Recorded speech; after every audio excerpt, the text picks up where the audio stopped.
The socks did it. Not a text. Not lipstick on a collar. Not some cliché straight out of a bad movie. Just a quiet little moment. A detail that didn't belong. I opened my sock drawer that morning like I had 1,000 times before, right after brushing my teeth, before the first cup of coffee. Same routine. Same rhythm. I could probably do it blind. But that morning, the drawer opened and I just stopped. They were right on top. Charcoal gray. Ribbed. Folded too neatly. I don't own socks like that. I've never bought socks like that. I don't even like socks like that. Too thin. Too fitted. They looked like they belonged to someone who moisturizes their ankles. And they were sitting in my drawer. I didn't touch them at first. Just stared. Like they were a bug I hadn't decided to kill yet. The rest of my drawer was normal, my usual blacks and navies, rolled the way I do it, without thinking. Sloppy, dependable. These gray ones stood out like they were posing for a damn photo shoot. I leaned down, picked them up slowly, as if they might burn. And that's when I felt it, this low, creeping chill in the back of my neck. Something you don't shake off. A thought with weight. They smelled faintly like cologne. Something floral, synthetic, not mine. I don't even wear cologne. She was in the bathroom down the hall, singing. Something light and forgettable. The tune bounced along the walls like it had nowhere serious to be. Thinking of wearing the green one today, she called, like it was any other Tuesday. Feels like a green kind of day, doesn't it? That dress. She hadn't worn that in almost a year. Not since that weekend trip we canceled. She'd said it didn't fit right anymore. Funny how that changes when someone else is watching. I didn't answer. I didn't move. I just stood there, gray socks in hand. Every part of me suddenly awake. Like my skin knew before my brain did. These didn't belong to me. And she didn't make mistakes like this. That's what hit hardest. The intention. These weren't left out. They weren't forgotten. They were placed in my drawer. Tucked into my world like they belonged. Like someone else had the audacity to think they could insert themselves into my life, down to the drawer where I keep the first thing I put on every morning. That drawer was mine. That space was mine. She appeared in the doorway, towel around her neck, toothbrush in one hand, phone in the other. Her hair was wet, sticking to her collarbone. She smiled when she saw me. "Oh," she said. "That's all." Just one syllable. Not fear. Not shock. Recognition. And then she looked away. Not a question. Not a "what's that?" Just turned, humming again, scrolling through something on her screen, casual as a breeze. My hand was still frozen around the socks. I must have looked like a man holding a loaded gun and wondering how it got there. I sat down slowly on the edge of the bed, watching her move. She was talking about lunch plans now, some new poke place that just opened. Her voice was a little too bright, like she was overcompensating for a silence she hadn't earned. I didn't say a word. There was nothing to say. I folded the socks back. Not like she had, mine was clumsy, indifferent. I put them at the bottom of the drawer. Not to forget. Just to keep. Like evidence. I wanted to see if they'd disappear again. If she'd notice. If he would. I wasn't angry. Not yet. It was worse than that. I was still. And in that stillness, something shifted. It wasn't heartbreak. Not even betrayal. It was the first crack. The kind you don't hear at first. The kind that waits. The kind that spreads under your skin like frostbite. I looked up at her in the mirror. She was putting on makeup, humming again, smiling at her own reflection. And I knew. Whatever this thing between us used to be, it wasn't just cracked. It had already started to rot. She started calling me babe again. That's what tipped me off, strangely enough. Not the usual suspects, sudden late nights, suspicious texts, or secretive moods, but the way she went back to an old nickname like it had been cryogenically frozen and just thawed out. Too sweet. Too rehearsed. Like she was reading from an old script that no longer fit the character. She hadn't called me that in months. And now, suddenly, it was, "Babe, can you grab the groceries?" Or, "Babe, don't forget we have dinner with the Raynets." Like nothing had changed. Like everything was the same. Except nothing was. She had started doing yoga again. Not at home. Not with the mat rolled out in the living room while we laughed at her trying to balance on one foot. No, this time it was in-person sessions. At a studio across town. A place she never mentioned before, with instructors she never named, at hours that shifted week to week. She left the house in leggings and oversized sweaters, hair in a messy bun that looked too styled to be accidental. Always in a hurry. Always with a faint trace of perfume, barely there, but just enough. Lavender and something else I couldn't place. Not the one I gave her last Christmas. She said that scent gave her headaches now. I tried to believe. I really did. I told myself we were just in a rut, that people drift sometimes, then return, that marriage was like a tide, pulling away, only to come back stronger. But she was pulling away like a current with no intention of turning, smiling too much when things weren't funny, laughing at things I didn't say, acting surprised when I reminded her of plans she made. She'd look at me, blinking, like I was speaking in another language. And the phone. God, the phone. It used to live on the counter, face up, ignored half the time. Now it traveled with her, everywhere. Into the bathroom, into the bedroom, to the laundry room, as if she were worried the detergent might send a text. Always on silent, always face down. She told me it was for mental health reasons, that she was setting boundaries, that she was trying to be more mindful. Mindful of what, exactly, she never said. I didn't push. I knew what it would sound like if I did. Insecure, controlling, paranoid. And she'd weaponize that softly, gently, like all manipulators do. It's just space, babe. You need to trust me if we're going to grow. We never really factored into those conversations. Growth was always something she talked about in the singular. Sometimes, I caught her staring into nothing. Eyes glassy. Half a smile on her lips like she was somewhere else, far from our kitchen or couch. I'd ask her what she was thinking, and she'd blink hard, laugh a little too loud, and say something like, just zoning out, babe. You know me. But I didn't. Not anymore. I was starting to forget the way her honesty used to sound. Then came the night with the charger. It was late. She'd fallen asleep on the couch. Or pretended to, I honestly couldn't tell anymore. I went to plug her phone in because it was on red, and she'd left the charger upstairs. Harmless. Thoughtful, even. But the moment I picked it up, the screen lit up with a name I didn't recognize. Just a first name, nothing else. Generic. Safe. The message preview was brief, cut off mid-word. Still thinking about law. That's all I saw. No last name. No emoji. Just a name I'd never heard her say and a message that looked like it meant something. I didn't open it. I just stared at the notification, letting it fade into black again. Like it had never happened. I told myself to forget it. That I was jumping at shadows. That maybe law meant last night's movie, or laughter, or something harmless, stupid, boring. I sat back down and stared at her sleeping face. Peaceful. A little too perfect. Like a painting.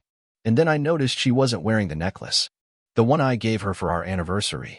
She wore it every day for 2 years, said it made her feel anchored. Now, it hadn't been around her neck for 3 days. I hadn't asked. I told myself not to. But I noticed.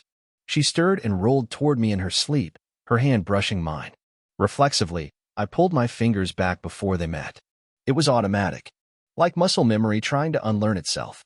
She mumbled something soft. Something I didn't catch. Maybe a name.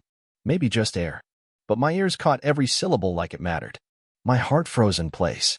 Not because I recognized the word, because I didn't. It didn't belong to anything in our life. And still I said nothing. I just sat there, watching her sleep, listening to her breathe like a stranger in my house. Because that's what she was becoming. I don't remember falling asleep that night. I only remember waking up the next morning, her side of the bed empty, the faint smell of lavender already fading from the air. And somewhere, deep in the marrow of my bones, I knew. She wasn't coming back. Not really. It was the mug that did it. Not a photo, not a kiss caught on camera, not a damning message glowing on a locked screen. Just a ceramic mug, sitting where it shouldn't be, with a logo I'd never seen and a name I'd never heard, etched in pale blue script across the front, Landon and Company. Landscaping.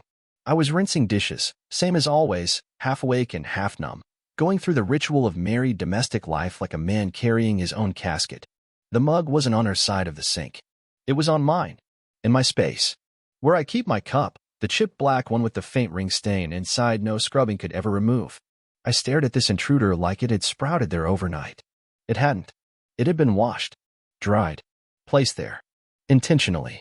I picked it up slowly, turning it over in my hands. It was heavier than I expected, the kind of sturdy mug meant to live in a glove box or a shed. The kind that comes with a thermos and a job done under the sun. I had never seen it before. But it wasn't new. The handle had that worn matte texture that comes from long use, from fingers that treat it like a daily anchor. And inside, barely visible, but unmistakable, was a lipstick ring. Her shade. I didn't even know she wore lipstick to yoga. And yet here it was. This wasn't left out by mistake. It wasn't something she tossed in by accident while tidying the kitchen. No, this was deliberate, subtle, left where it wouldn't look like evidence, but where I'd find it, where she knew I'd find it. A breadcrumb, maybe, or a challenge. My hands didn't shake. I just stood there, holding this stranger's mug like it was a grenade with the pin already gone. Landon. I said it once in my head. Twice. Never heard her say it. Never seen it on mail or in her contacts or on the gym keychain she likes to leave dangling from the console. I checked the drawer where she keeps takeout menus and crumpled receipts. Nothing. Checked her gym bag, the outer pocket. Still nothing. But when I pulled open the glove box in her car, it was there. A folded invoice, 3 weeks old. Client, Sarah. Her name. But it wasn't our address. It was an apartment complex 10 miles away. One she never mentioned. One with a keypad entry and no visitor parking. And scrawled at the bottom, in the same handwriting as the logo on the mug, was a little note. See you Thursday, L. That was it. No signature. No hint of innocence. I stared at that note longer than I should have. Not because I didn't believe it, but because I finally did. This wasn't a maybe. This wasn't a suspicion. This was it. The last piece. Not explosive. Not dramatic. Just precise. Like someone carving a single letter into a tombstone. When I walked back inside, she was on the phone. Barefoot, pacing the kitchen, speaking in that fake polite voice she uses for customer service calls. She looked up and smiled when she saw me. That same empty, well-practiced smile that never touched her eyes. I nodded once. Said nothing. I put the mug back exactly where I found it. On my side of the sink. Like it belonged there. Like I was inviting her to notice that I had noticed. She didn't miss a beat. Just turned her back and kept talking. That's when it clicked. This wasn't a mistake. None of it. The sudden yoga. The cheerful deflections.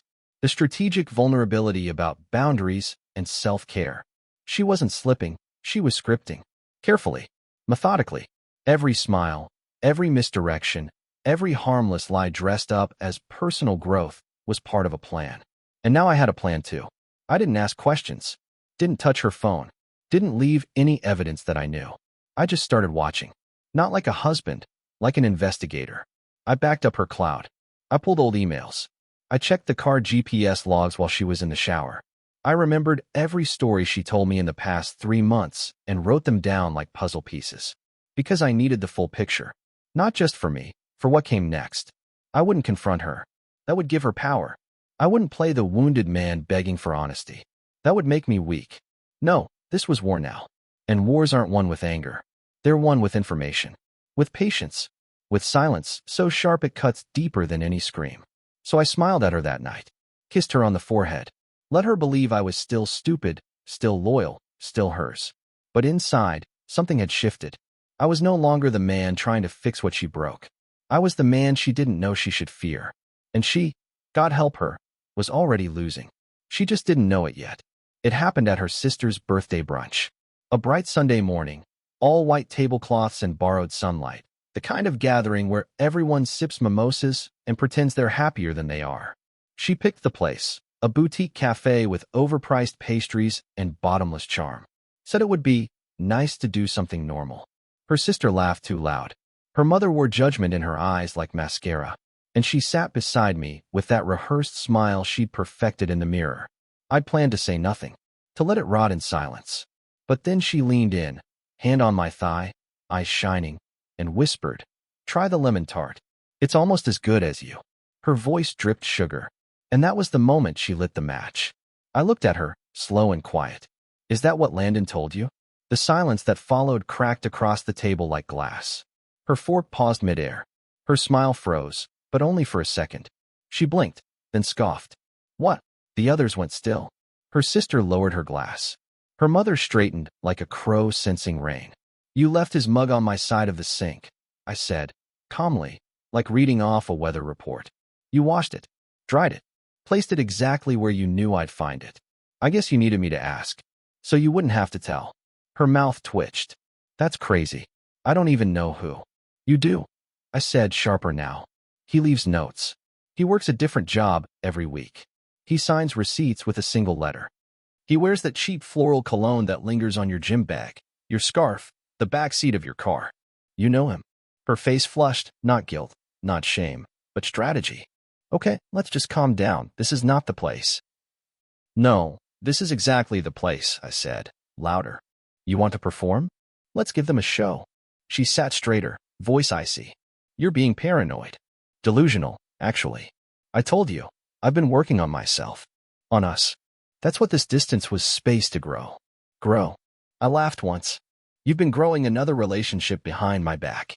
And I'm supposed to be the soil you rot in. I needed room to breathe, she snapped, suddenly defensive. You've been cold for months. You don't touch me. You don't see me. I saw you, I said. I saw every carefully planned lie you left like breadcrumbs. The necklace you stopped wearing. The yoga class that moved locations every week. The private emails you kept open just long enough for me to notice before you shut the screen. She shook her head, teeth clenched. You're making this into something it's not. We were struggling. I felt alone. You chose to be alone, I said, leaning in now. You wanted someone to chase you, beg you, fall apart trying to keep you. And when I didn't, you looked for someone easier. Someone stupid enough not to look at the mug he left behind.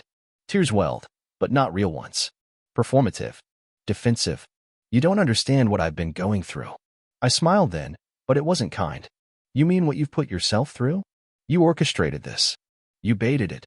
You wanted to feel powerful again, didn't you? Loved. Chosen. And when I didn't fall to pieces, you got careless. You left clues because you needed me to find them, because you didn't have the courage to end it clean. Her voice cracked. I never wanted to hurt you. Then why did you practice? I said. Why did you build the lies and stages like scaffolding? Why did you rehearse the fake laughs, the empty compliments, the sudden kisses after months of cold shoulders? She stared at me now, breathing uneven, the cracks starting to show. I didn't think you'd notice. And there it is, I whispered. You didn't think I was paying attention. You thought I was too dull, too trusting, too tired to see the truth. But I saw it all. Every detail. I watched you rewrite me in real time into a background character in your new life. People were watching now. Conversations had died. Her mother looked like she wanted to disappear into her glass. She glanced around, face twitching between humiliation and rage. Can we talk about this at home? No, I said, steady. Because at home, I have to pretend again. Pretend that the woman beside me isn't acting. Pretend the breath between us doesn't stink of strangers. Pretend I'm not sleeping beside someone who already left. Her lip trembled. I didn't mean for it to go this far. You meant for it to go just far enough, I said. Far enough to feel desired. To play the victim when it all blew up. To stand here now and hope I'll still protect you from your own fallout. She looked down. Her hands were shaking. Her voice small. What are you going to do? I stood slowly, pulled out a folded paper from my jacket, and placed it beside her mimosa. Already done. Her eyes widened. Recognition dawning. You didn't. Divorce papers, I said. Signed. Dated.